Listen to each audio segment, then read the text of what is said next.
Even as your word is spoken, speak to us, captivate us. Thank you, Lord, and have your way in us. And fill us with the power of the Holy Spirit, O God, as we listen to your word.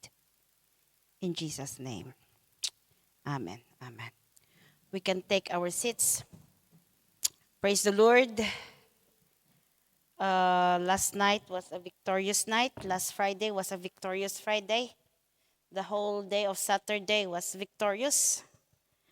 Last Friday, I was just joking with those who came with us because one sister in Canderdin invited us, and she was saying, "Pastora, it's a haunted house," and that's why I left Nathan with Sister Remy and Brother Jerry, and we went, and indeed it was eerie. You can feel something different. Everyone was feeling something different. And my prayer was, Lord, cover the eyes para baka mamaya lahat nakakakita. Walang baka kung ano, mga bagong believer pa ang mga nandun. Baka kung anong mangyari.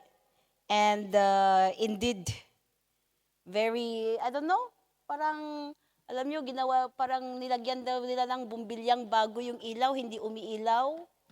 Yung isang ilaw na ganito, isang ibang ilaw na naman, napahaba, nahulog bigla yung ilaw, nabasag. Kaya very dark. Yung maliwanag lang is yung area where we had our Bible study. At saka yung maliit na area, the kitchen. Sa room, papunta sa room, ay, yung ilaw pa is blinking. Alam mo? Yung mga pang Christmas party. Ay, sabi ko, ba't kasi ito mga ilaw nyo? Imagine living in a house like that for 5 years. And she said, sabi ko, pumunta ako sa kwarto nila, hindi na ako nakapasok ng maayos kasi ayaw ko na, sabi ko, parang makapal yung atmosphere, parang masasakal ka, na pagpunta mo pa sa toilet, madilim talaga as in, ewan ko, kaya sabi ko, how did she survive this kind of house na, and then sabi ko, tinanong namin, why were you here? Why do you still live in here? And you are just renting it out. You are just renting it, I mean. And she said, it's just 115 a week. It comes with a price. So, though may mga kapatiran tayo doon na medyo nakakaramdam, praise God kasi yun ang testimony niya na the Lord has closed. He will testify. He will testify soon. And grabe, you can really feel the different atmosphere. And sabi ko, thank you, Lord. And I left Nathan. And then Saturday came. So we went home for Friday night.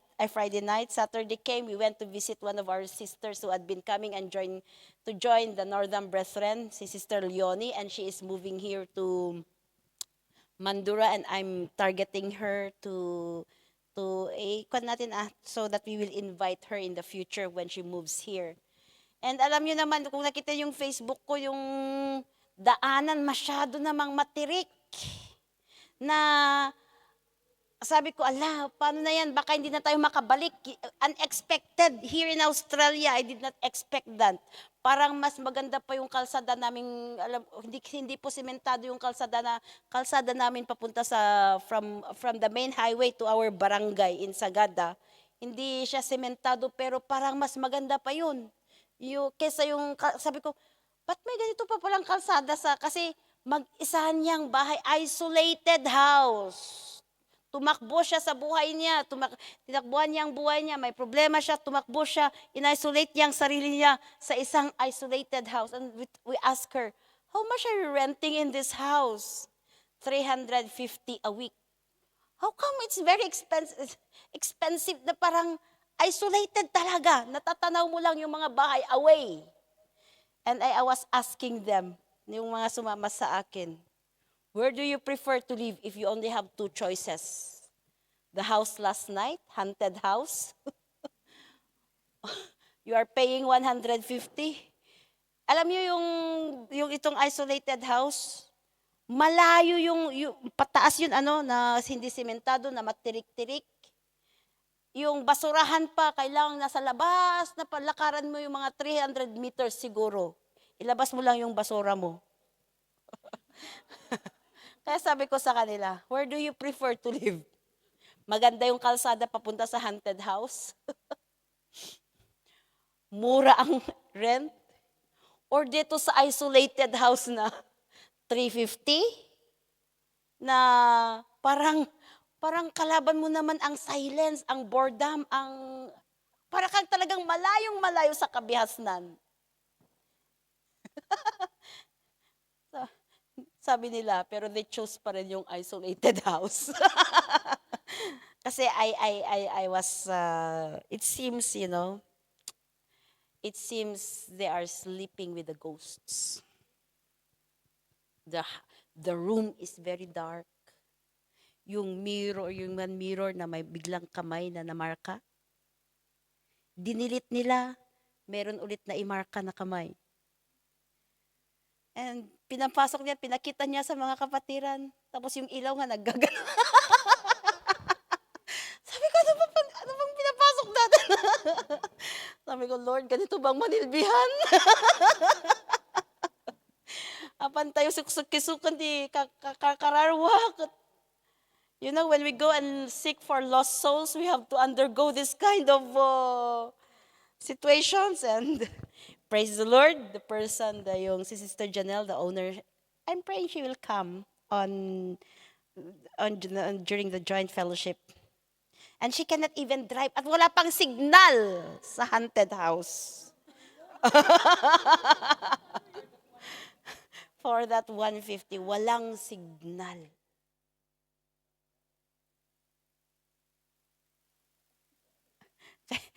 Men of?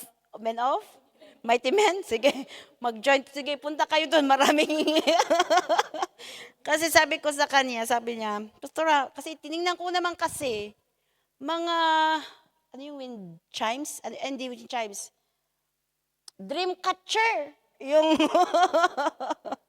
Yung nandun, dream catcher. Nagaganon kasi ako kasi tinitingnan ko nga bakit parang pinapakiramdaman ko rin yung bahay. Ako, what happened? And accordingly, probably, one of those who had been renting that house there's a crime that had happened there.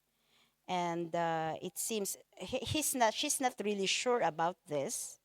Na yung nag-rent daw doon, pinatay niya yung mga kabahay niya. And sabi ko, baka dyan nangyari sa bahay na yan. Sabi ko, kasi bakit naging ganyan yan? Bakit yun ang house na naramdaman kong grabing eerie. Never even in the pag-paganism, mararamdaman mo yun, ano? Pero sa house na yun, grabing eerie. Kaya sabi ko, how did she survive nga? And that's why there's a shedding of the blood if in case. But we talk about the blood of Jesus, the power of the blood. We talk about the power of the name of Jesus. And sabi ng isang nag-testimony, Pastora, totoo. Habang nagme-message ka, kasi ito yung may kwan siya with regards to this kwan. May naramdaman akong gumanon sa akin, but I said, in Jesus' name. Nawala. Kaya alam mo yung mga, iwan ko si Ella, tahimik lang, hindi ako nagkakwan kasi iniisip ko si Ella na takutin, ayaw kong matakutin, kaya while I was there, hindi ako nagsasalita, pero I was observing, ewan ko, kakaiba, pumunta kayo minsan. Ay, iwan niyo yung mga anak niyo pero sabi ko, kasi gusto nilang i-dedicate, sabi ko, linisan mo muna yung bahay mo. Linisan mo from that, hindi naman linis na, hindi naman siya marumi. Pero linisan in a way na yung mga dream catcher, tanggalin mo ang mga yan. Alam mo yung may picture pa siyang yung mga decoration niya, walang mukha. Yun naman kasi yung mga, Yun daw, yung iba naiwan daw, yung iba minana niya, yung iba nilagay niya. Kaya sabi niya, "O sige, itapon ko ang mga yan, tatapon ko ang mga yan, linisan mo ang bahay mo, tapos sabihan mo yung may-ari ng bahay para palagyan ng ilaw." Imagine, walang kailaw-ilaw, tapos pagbukas mo ng, very dark, mas darker kesa yan. Darker than that, napapasok ka dun sa room, and then pagtingin mo sa room, ang nga, ay nako. Kaya hindi na ako nakapasok, tapos ay nako, praise the Lord pa rin, sabi ko. Hallelujah, praise God. Praise the Lord for the strength. We finished late last night, and one of those who had accepted Jesus was the the renter of the house. So, and she's never did she has a friend in her stay. Timo, you are living in that kind of house and you don't have a friend. Ang neighbor ng, yung bahay dun is yung neighbor mo is 10 minutes away, 15 minutes away. Sabi ko, kabut-butang-buto na, ako makita nga balay. Nung papunta kami, wala kang makitang bahay. So, sabi ko, bakit kaya may naninirahan pa sa ganitong so kakaiba yung weekend experience namin. And of course, it was praise God. Sabi ko nga po, praise God, the victorious Christmas activity nila, variety show nila last night. We slept late, of course, and we traveled very early because we traveled from Northam just to come here. It's almost 2 hours to travel, but praise God for the strength and for the joy. Amen. That's why we are here. I would like to encourage you, probably, men, gusto nyo mag-join fellowship? Maluwang yung backyard nila doon. Maluwang ang backyard nila doon sa bahay na yon. I believe na they would love to accommodate us there. Kasi nga, parang walang bumibisita na bahay. And yung pagtingin mo talagang farm, yung surrounding niya.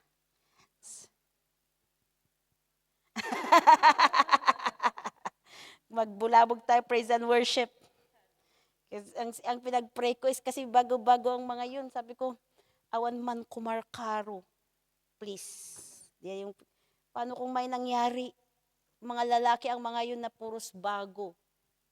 Kaya medyo rin ako hesitant na I don't know about my company kasi.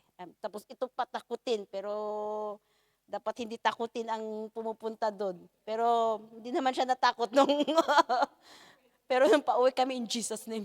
In Jesus name. Hanggang bahay ata. Naririnig ko, tumatawa na, ngumingiti lang ako sa harapan kasi I was the driver. In Jesus name. So, alam niyo yung experience namin na comedy at saka horror. Horror comedy, kaya sabi ko, what an experience, what a weekend. It was a very fruitful weekend, and let's keep on praying for Sister Leonie. She's willing to she said she will come and join us here once she moved to Mandura. So, praise the Lord. Hallelujah! Anyways, we're going to learn about the power. Alam niyo po ba na tayong mga believers, we are empowered. We are empowered. Kaya sabi ko, we are empowered to fight the enemy. We are empowered to do, sabi ko po, lagi nasasabi, may tatlong kalaban ang isang Kristiyano. Number 1 is, of course, the demonyo, the devil. Ang demonyo, resist the enemy and he will flee from you. Pero sabi ko nga, we can do it there, but yung mga kasama ko kasi yung iniisip ko. Number 2, the world. Ang mundo at saka ang awis. Ano ba ang awis sa Tagalog? The invitation of the world. Huwag na akong mag-Tagalog. Mag-English na lang. Number 3 is the self. The flesh. And usually, the flesh, it's one of the in Matthew chapter 7:21, if we read Matthew chapter 7:21, a very well-known verse here in this church, it says, "Not everyone who says to me, Lord, Lord, will enter the kingdom of heaven, but only the one who does the will of my Father who is in heaven." Usually, we cannot do the will of God. Bakit kaya? We want to. Naramdaman niyo ba yon yung ganun? We want to, you want to do the will of God, pero bakit hindi mo magawa-gawa? Bakit nahihirapan ka? Kasi we are not that empowered. We are not that strengthened by the Holy Spirit, by the power that comes from above. Ano ba kasi itong power na to? In 1 Corinthians chapter 4 verse 20, 1 Corinthians chapter 4 verse 20, "For the kingdom of God is not a matter of talk, but of power." Hindi, honestly, sabi ko po, I am not a good speaker. Many misunderstood me because I'm not good in explaining. I'm not good in directing. I'm not good in instructing. But how come that I'm still called to speak the word of God? Dito po natin makikita na it's not about the person, but it's about how the Lord uses us. It's not about talking, good in speaking, but it's about the power of God. And ano ba kasi ang nagagawa? What does this power na tinutukoy nito in 1 Corinthians chapter 4 verse 20 do? Yan ang pag-aralan natin ngayon. Number 1 is the ability, this kind of power enables us to overcome sin. In Galatians chapter 5 verse 16, if we open our Bible in Galatians chapter 5 verse 16, let's all read. 1, 2, 3, go. "So I say, walk by the Spirit, and you will not gratify the desires of the Spirit." Keep the flesh. Keep reading. Keep verse 17. For the flesh desires what is contrary to the Spirit, and the Spirit what is contrary to the flesh. They are in conflict with each other, so that you are not to do whatever you want. You see, the Spirit, the desire of the Spirit is in conflict sa desire ng flesh. Magkalaban po yan. Kaya laging may, punta kaya ako o hindi? Punta kaya ako o hindi? Laging may hesitation. Especially if the Spirit is not strengthened. Especially if we allow ourselves to be surrounded by, it's okay to be surrounded by the world. Of course, we do not stop anong tawag nun? Going to the world, because that is where we fish souls. But if you allow the world na yan ang naririnig-rinig mo na lang, allow the world to influence you, that is where the danger comes in. Nakaka-drain kaya. Kung mapansin ninyo, if you, in your workplace, wala man lang worship, wala ka man lang ka-share about the word of God, and you keep on hearing, di ba ang uso dito na word is F? You keep on hearing F-U-C-K. Every time na may kwan, F-U-C-K na lang. Every time na lang, F-U-C-K. Mapansin mo, madidrain ka. Para kang pagod. Para kang, there's something inside you na mabigat. And it's draining. Even, para kang nawawalan ka na rin ng desire. The desire is being taken away. The desire to what? The desire to pray. The desire to read the Word of God. The desire to hear the Word of God. The desire for spiritual activities. That is how the world influences us. And in verse 18, sabi niya, verse 18, "But if you are led by the Spirit, you are not under the law." If we are led by the Spirit, we are able to overcome yung mga desires ng flesh natin. So, if we are filled, alam mo yung napupuspos tayo ng Santo Espiritu, we are able to overcome the desires of our flesh. Our flesh wants to envy others. Our flesh wants to hate others because we are offended by them.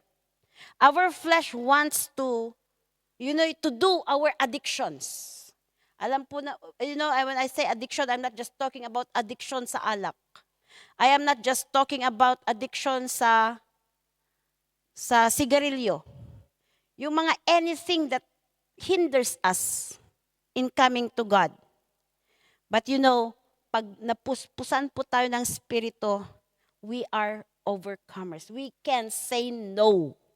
We can say no to this.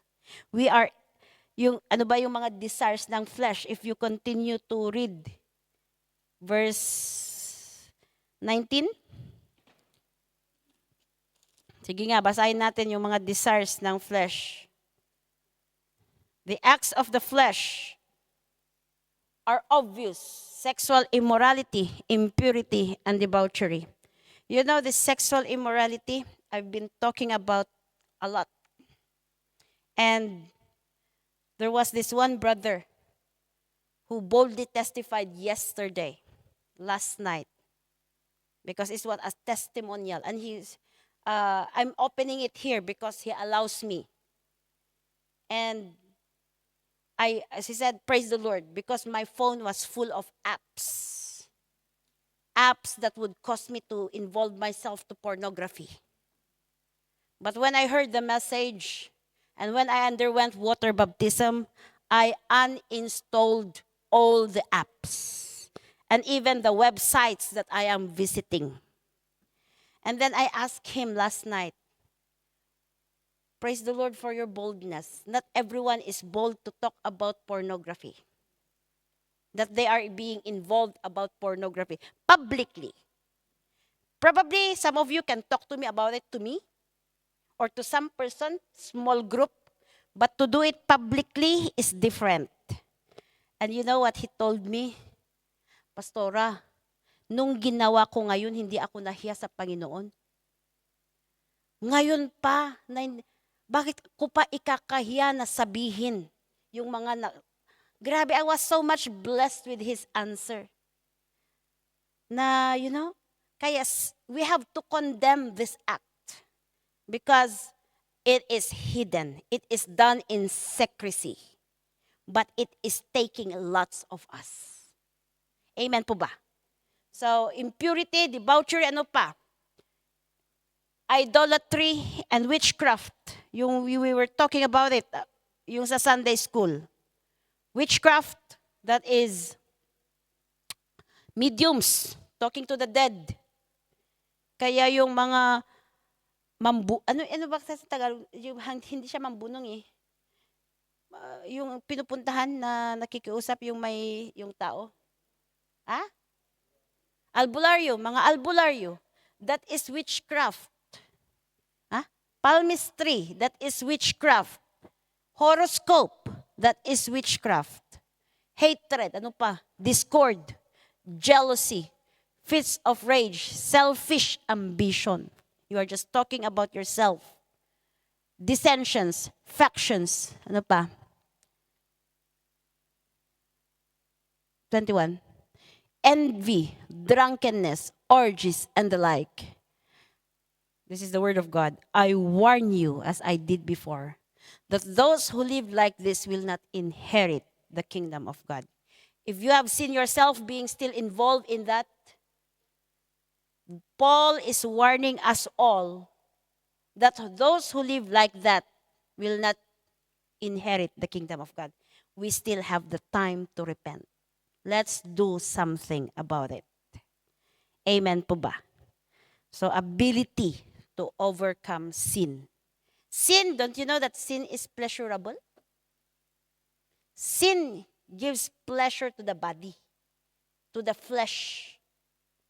It is pleasurable, kaya mahirap i-overcome.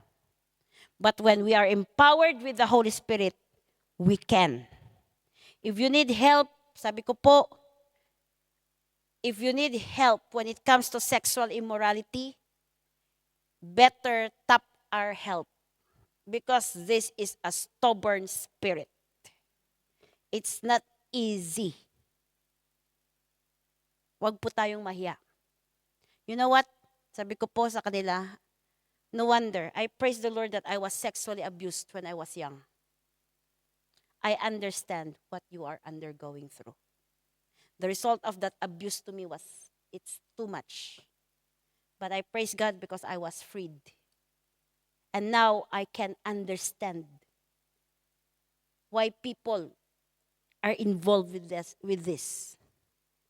Even kunting, yung isa, he testified na panunood lang ng Betamax. Pagtingin lang dun sa Playboy magazine, those are the open doors. Na kung minsan pinasok natin na mahirap nating talikuran. But God wants us to be free. God wants us to live a holy life, a pure life. Amen po ba? And that's why we have the Holy Spirit. Number 2, boldness in witnessing. The boldness in witnessing. Do you want to witness about Christ? Do you want to share about Christ? Do you want to testify about Christ? Sabi ko, I am being, I don't know, I'm in the middle of making decision actually. But anyways, parang, sabi ko, how can I make my day a very fruitful day? And that is to witness.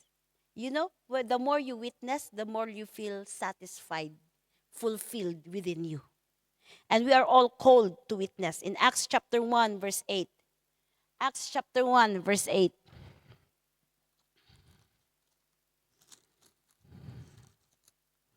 When I see what's happening in Northam, sabi ko, Lord, praise the Lord. For God is working. I believe God is working here. God is working in Northam. God is working in North. God is working in Banbury. So let's keep on going. Let's keep being empowered by the Holy Spirit. In Acts chapter 1, but you will receive power when the Holy Spirit comes on you, and you will be my witnesses in Jerusalem and in all Judea and Samaria and to the ends of the earth. Why don't we witness? What keeps us from witnessing about Christ? What keeps us sharing about Christ to our friends? What keeps us na mag-testify? Our testimonies.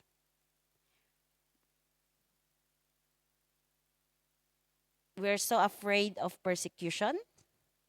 We are afraid being rejected. We are afraid we do not know what to say, 'di ba? Takot tayo na hindi natin alam ang sasabihin natin. But you know what? When we are empowered, parang wala ka nang pakialam kung anong sasabihin ng tao sa'yo. Meron ka na yung I don't care na in a positive way, na hindi sa you don't care about them, but you don't care about how they will look at you, what they will say against you. Kahit pinag-uusapan ka ng bayan, wala ka nang pakialam. And you are still joyful. You are not in a depressed mode. But you are joyful na, wow, I'm doing the will of God.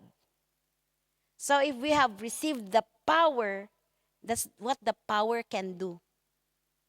Amen po ba? Okay, number 3. Deeper understanding of God's word. The power that would cause us to have a deeper understanding of God's word. Don't you know that the word of God is very nutritious ngayon na even a verse can mean a lot? Just even a word can speak to you in many words. A word in a Bible can speak to you in many words. The word in the Bible can encourage you, can lift you up, can meet your very need at that very moment. I'm not talking about, our need inside us. And if we understand the word of God, wow, marami kang ma-share. Marami kang ma-encourage. Marami kang, you're like, yung namumunga, a tree, pag-aralan natin mamaya. Pero ito muna, 1 Corinthians chapter 2, verse 13. 1 Corinthians chapter 2, verse 13. Sabi niya dito, this is what we speak, not in words taught us by human wisdom, but in words taught by the Spirit, explaining spiritual realities with Spirit-taught words, not the knowledge that comes from the world, not the knowledge that comes from Google, AI, but the knowledge that comes straight away from God through the Word of God. And you are able to explain the Word of God.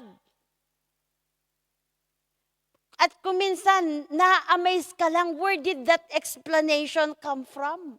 When someone asks you, how did I explain it? It is through the Holy Spirit. The Holy Spirit is our teacher. Kayo don't be afraid to share the Word of God. Baka tanungin ako, pastora. Diba, kanon tayo? Takot tayo kung ano ang isasagot natin.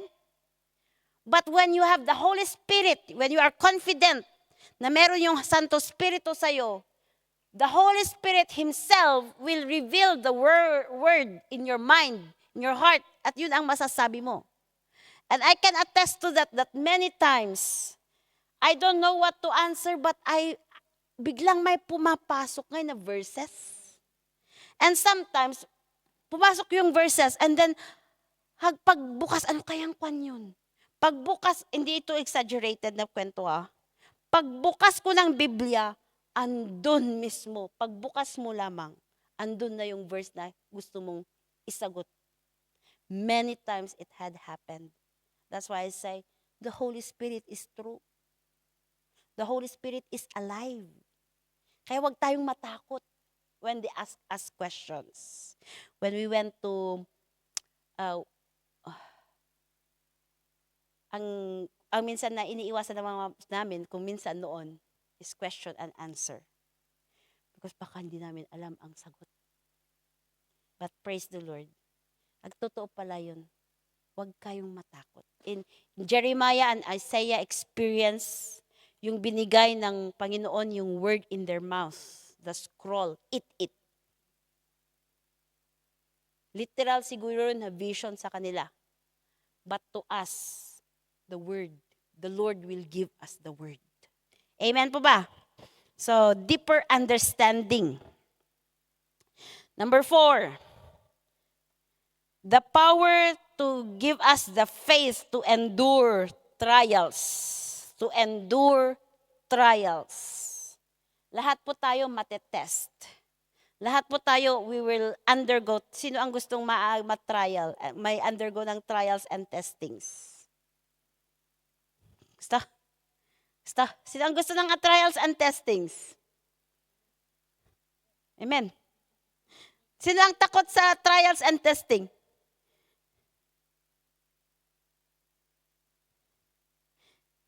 Alam niyo kung minsan, bakit parang hindi kayo sigurado sa tanong? Hindi kayo confident sa sagot niyo? Parang yes and no kayo. I know, I understand, trials and testing minsan, it makes you back off. Makes you makwan. But trials and testing teaches us, strengthens us. There's wisdom in trials and testings. Kaya kung minsan, ang hinihingi ko sa Panginoon po, Lord, correct me, especially if God is correcting you, speaking to you. God sometimes many times uses trials and testings to speak to you, to correct you. Kaya kung minsan ang hinihingi ko kasi, baka masyadong mabigat, I will be so much in pain. Lord, please do it gently. Makuha mo yung pinuturo sa'yo ng Panginoon, pero hindi masyadong masakit. So,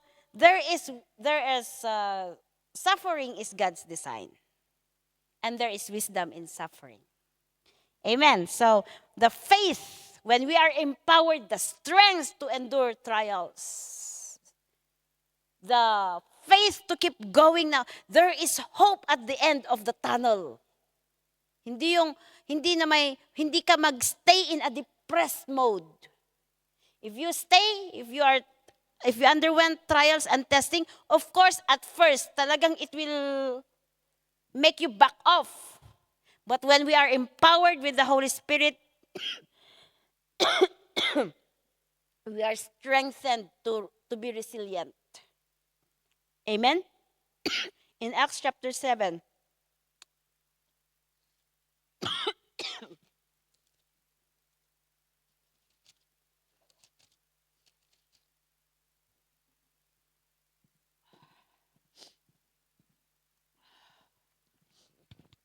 Acts chapter 7, verse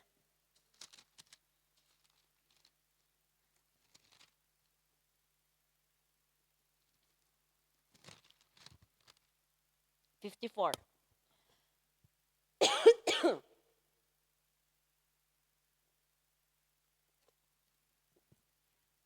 This was the time that Stephen was boldly sharing about the word of God. And then people were persecuting him. People were mocking him. Because imagine yung sabi ni Stephen sa kanila in verse 51, kung ito ang marinig mo. Kunwari si Brother Damian, kasi ang siya nakikita ko. Brother Damian, in verse 51, you are a stiff-necked hindi ko kinukuha si Brother Damian, nataon lang. Gusto ko lang na i-personal ninyo. Kunwari, you are a stiff-necked person. Your heart and your ears are still uncircumcised. You are just like your ancestors. You always resist the Holy Spirit. Kunwari yun ang very direct ang sinabi ni Stephen, parang kung yung flesh mo yung mag-reign, masakit. At kung minsan, ayaw nating tanggapin. And that's what happened to Stephen when he was talking to the people. So, tingnan nyo in verse 54, when they heard the message that Stephen was sharing, when the members of the Sanhedrin heard this, they were furious and gnashed their teeth at him, at Stephen. Nagalit sila. But Stephen, tingnan niyo ito. But Stephen, full of the Holy Spirit, looked up to heaven and saw the glory of God and Jesus standing at the right hand of God. Look, he said, I see heaven and open and the Son of Man standing at the right hand of God. At this, they covered their ears and yelling at the top of their voices, they all rushed at him, dragged him out of the city, and began to stone him. Meanwhile, the witnesses laid their coats at the feet of the young man named Saul. So si Saul, nandun si Saul na nagbigay ng approval. Saul na si Paul, ngayon, when he encountered Jesus Christ, kasi si Saul at that time was the great persecutor of the church. But you can see here na Stephen, alam niya ang, because of his boldness, he was stoned. He was dragged. Baka iba yung dragged.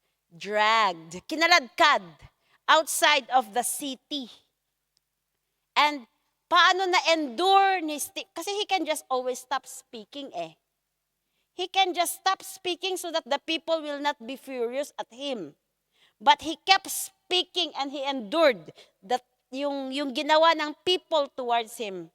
Because tingnan niyo in verse 55, Stephen, full of the Holy Spirit. Anong ibig sabihin ng full of the Holy Spirit? Mamaya, pag-aralan natin yan, yung fullness of the Holy Spirit. Number 5, last, the power to what? If we are empowered with the Holy Spirit, there is a greater manifestation of spiritual giftings. Lumalabas yung gift mo, spiritual gifts mo, nagmamanifest siya sa'yo. So the gift is there we are all given a gift. God has given each one a gift. At kung iba-iba po yung gift, may gift of prophecy, my gift of faith, my gift of healing, my gift of discernment. And we can see these gifts, tingnan natin in 1 Corinthians chapter 12. Pero this is just few of the gifts. 1 Corinthians chapter 12 verse 7 to 10. Now, to each one of the manifestation of the Spirit is given for the common good. To one, there is the Spirit, a message of wisdom, a gift of wisdom. To another, a message of knowledge by means of the same Spirit. Ano pa? Bakit ang talino niya, ang galing niyang i-analyze, ang galing niyang magbigay ng advices, there is wisdom in her words. To another, faith by the same Spirit. To another, gifts of healing by that one Spirit. Ano pa? To another, miraculous powers. When he prayed, there are miracles that would happen. To another, prophecy. To another, distinguishing spirits between spirits. To another, speaking in different kinds of tongues. And still to another, the interpretation of tongues. So some of this, meron po sa atin. We are all given a gift. God, the God we are serving, the God our Father, is a generous God. And He gave us these gifts for us to use to glorify Him. But sometimes it is not being manifested in us because we are not filled with the Holy Spirit. Hindi siya lumalabas sa'yo. Kasi hindi tayo filled with the Holy Spirit. When we are filled, gifts will be manifested. Baka mamaya ikaw pala yung may gift of prophecy, gift of discernment, gift of wisdom. Hindi mo lang magamit-gamit, hindi lang nagagamit kasi you are not filled with the Holy Spirit. Yes, it is dormant siya. Nakadormant lang siya. Nandun lang siya na hindi actively used. Amen? Tiyan nyo ang ganda ng this kind, the empowerment of the Holy Spirit. And we were talking about being filled. So if we are, sabi po natin kanina, si Stephen, he was full of the Holy Spirit. Kung may fullness, may emptiness. May half, may empty, may half, may puno, may, ano pa? Konting puno. In Ezekiel chapter 47, the river from the temple. You know, ang isang the Holy Spirit is being symbolized in the Bible by oil, by dove, by breath, by water. Meron pa. From verse 1, let's read from verse 1 to 12. This is the vision of Ezekiel, son of man. The man brought me back to the entrance to the temple, and I saw water coming out from under the threshold of the temple toward the east, for the temple faced east. The water was coming down from under the south side of the temple, south of the altar. So there was this water flowing. The man brought me back to the... He then brought me out through the north gate and led me around the outside to the outer gate facing east. And the water was trickling from the south side. Sabi ko, paano yung trickling water? I did a research about a trickling water. Yung trickling water, konti-konti lang yan. Konti-konting agos lang yan. Kaya let's not belittle small things. Halimbawa, narinig mo yung salita ng Panginoon, yung nandun ka, nag-join ka ng prayer meeting, mga konti-konti. It starts from konti-konti. But continuous na flow. In verse 3, as the man went eastward with a measuring line in his hand, he measured off 1,000 cubits and then led me through the water that was ankle deep. So may nagfo-flow na water. And then yung water na yon, mineasure nila kung ano na yung measure, level ng water na yon. And it was just ankle deep. Asan ang ankle ninyo? Diba? Dito. So mababa pa rin. Pwede mong lakarin na nakadamit na hindi mababasa yung damit mo. Ankle deep siya. Alright. But if we continue, he measured off another 1,000 cubits and led me through water that was knee-deep. Palalim ng palalim.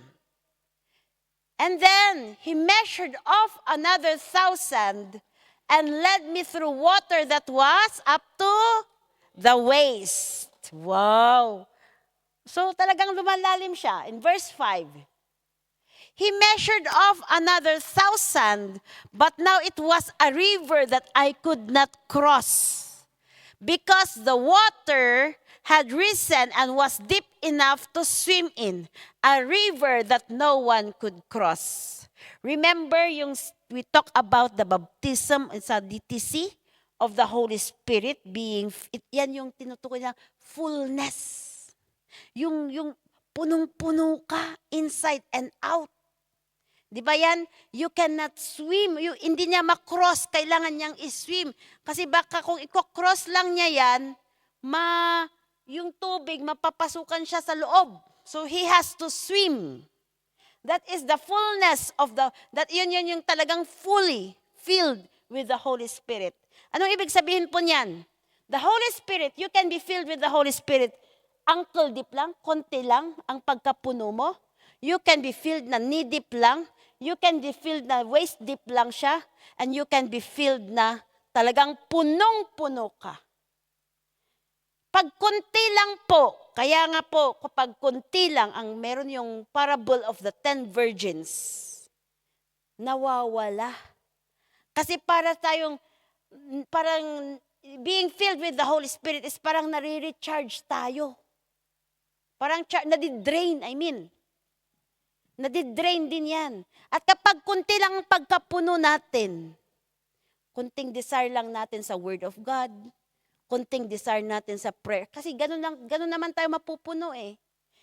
How can we be filled? WWPOSF. Yan yung mga, alam natin ang WWP, SOF. Word, worship, prayer, sacrifice, obedience, fellowship.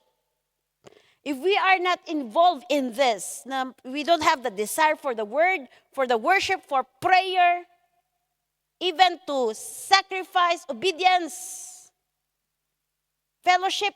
We don't like the fellowship of the believers. Well, this is how we can, napansin nyo ba, the more that you surround yourself with people who are on fire for the Lord, you will be on fire.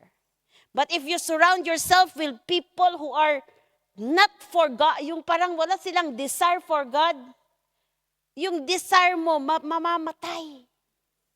So, importance. And, yun nga po, madidrain tayo.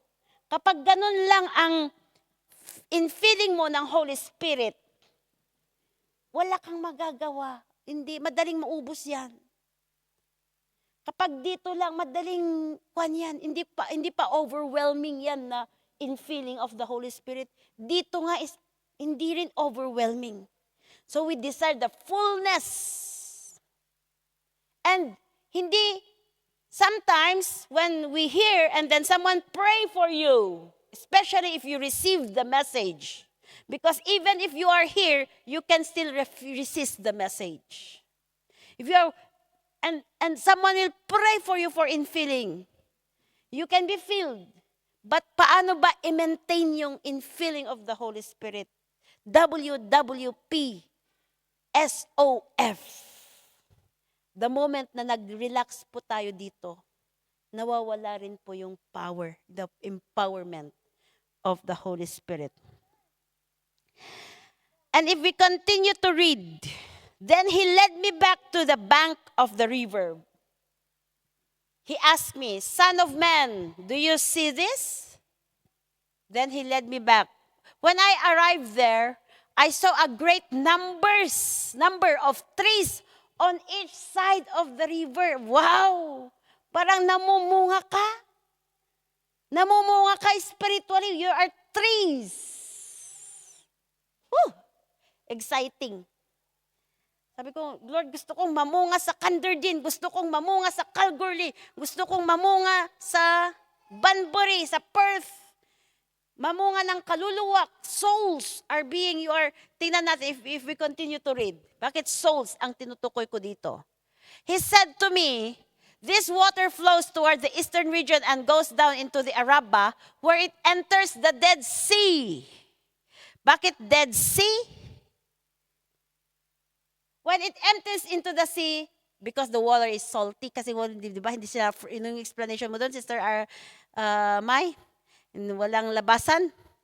Kaya very salty siya. Naiipon lang ng ipon lang, pero walang labasan. The salty water, yung water doon is salty and no one can thrive there because it's very salty. Kung nandun daw sila, nag-float sila. Oo, kasi salty. And the salty water there becomes fresh. Wow! The water that comes from the river makes the Dead Sea and the salty water becomes fresh. Kaya hindi na siya magiging Dead Sea. There is life. You are becoming a source of encouragement. I'm talking about life, spiritual life. When people talk to you, they are uplifted. They are being encouraged to serve God more and more. They seek you for wisdom. There is life. Yung bunganga mo, it is the word already. It brings life to the soul. Hallelujah. And in verse 9, swarms of living creatures will live where the river flows. Woo! There will be tingnan nyo to. There will be large numbers of fish because this water flows there and makes the salt water fresh. So where the river flows, everything will live. Bakit fish? You know, we are considered fish. Be a fisher of men. Be a fisherman. Ano yung i-fish mo? Souls. Ano yung finifish ng fisherman? Fish, di ba? So the souls are, kaya ngayon nakita niyo yung Jesus na fish. We are fishing fish na souls. And dito there will be large number of fish. Marami kang mabibingwit for God because you are filled with the Holy Spirit. Kaya sabi ko po, gusto kong mamunga in places that I go. Mamunga sa Calgary. I am praying that the work of the Lord will be open. I'm praying, I really want to go back there, actually. I'm thinking of going back there this January. I want to go back. But sacrifice is there. This Kanderdin, sabi ko po kay Sister Ella, every Friday, we come home 12 midnight or even beyond. Are you willing? When you allow your river to flow, it requires sacrifice as well to leave our comfort zone. So, but the word, and when you hear the testimonies ng marami na kasi akong narinig na testimonies ng mga men natin sa Kanderdin. And they're talking about their past. And they are there is life.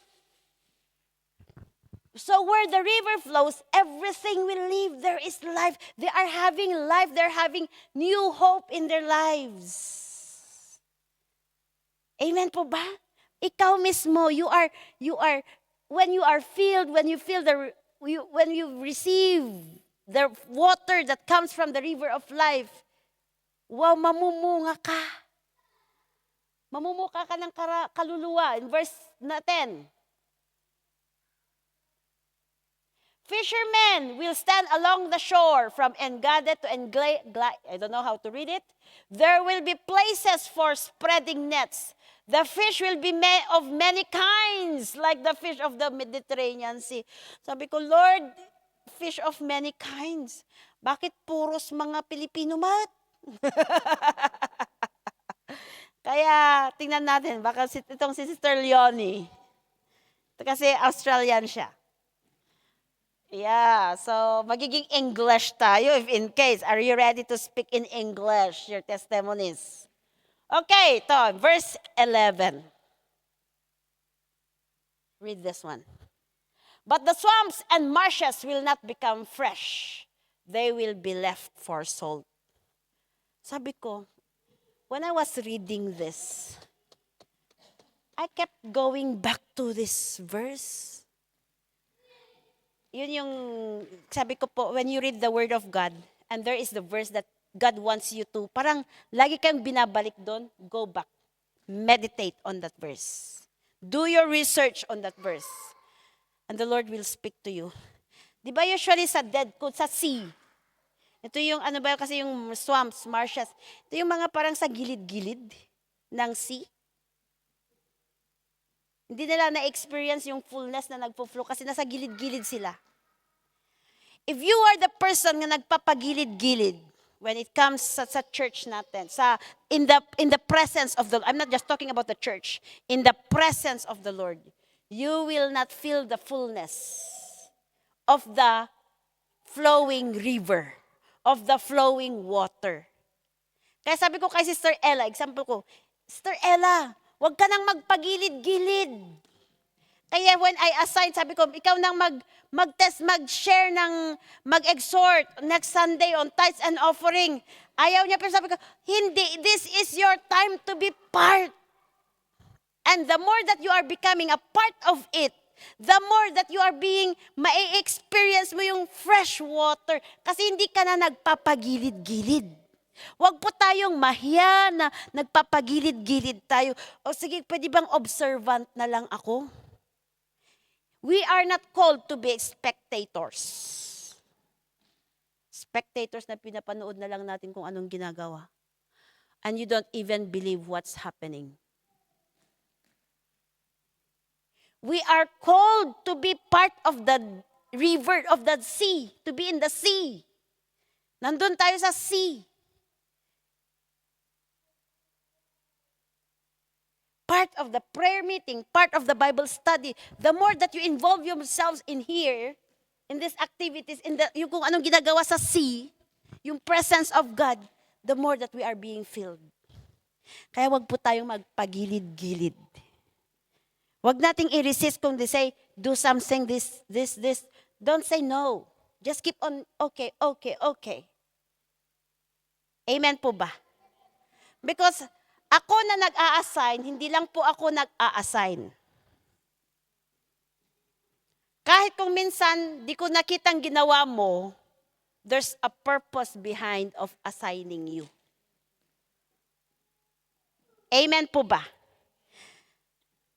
Oh, verse 12. Fruit trees of all kinds will grow on both banks of the river.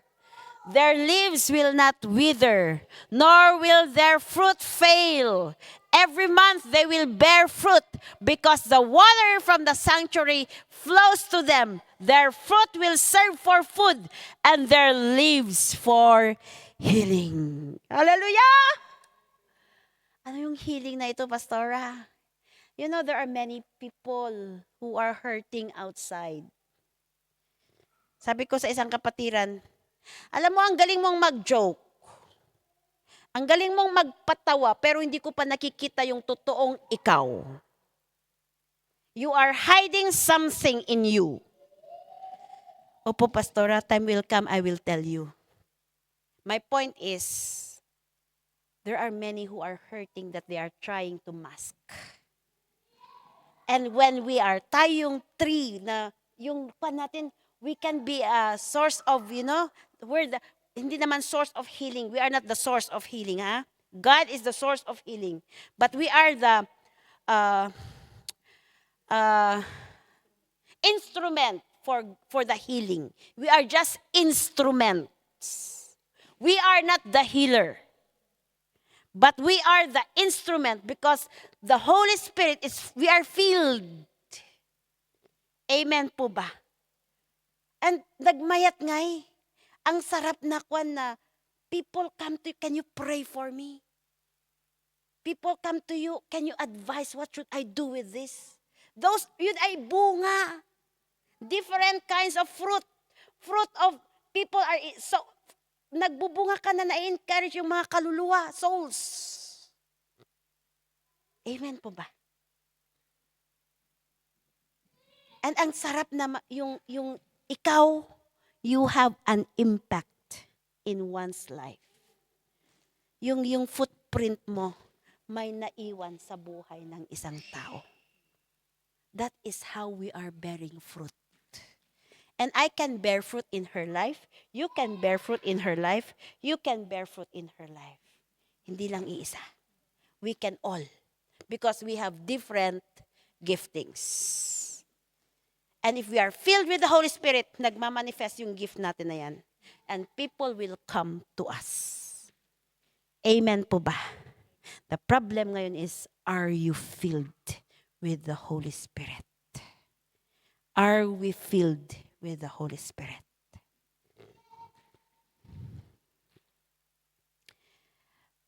Let us all arise.